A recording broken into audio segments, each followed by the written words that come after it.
Hello guys, welcome to my YouTube channel. My name is Daroni. So today I'll be starting a new YouTube series on iconography where we'll be getting familiar with the Figma interface and understanding how to build icons with the tools available on Figma. So we'll be learning how to use the basic tools, the basic vector tools of Figma like the rectangle tool, the ellipse tool, the pen tool, and all the tools you can utilize in building iconography or any kind of design assets.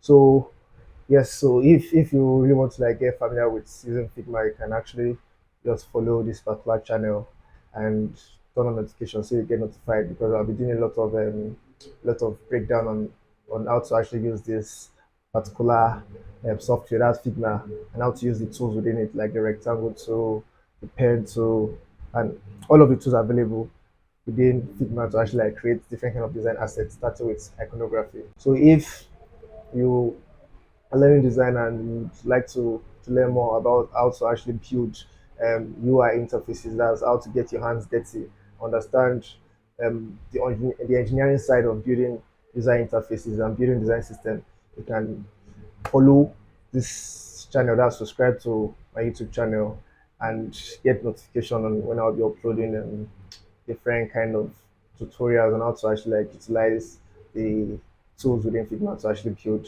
different design assets and also learning how to actually structure them into different kind of libraries and understanding information architecture, knowing how to actually like create design systems, organizing your design files and libraries so other designers within your company can understand how to actually work with you and understand how you actually building your components. So I actually wrote an article on object-oriented design, so you can check the link um, on this video to actually like read it up. So you actually explain the basic concept of object-oriented design and how designers can actually start using the concept to actually start building interface.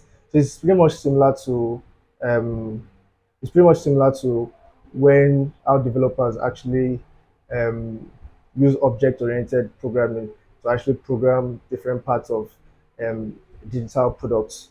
You get so how these objects interact with each other. So the idea is about understanding how design can also utilize this concept of object orientation to actually like build a user interface. So thank you very much. I remain Daryl. Please don't forget to share, like, and subscribe if you find this video informative. Stay blessed.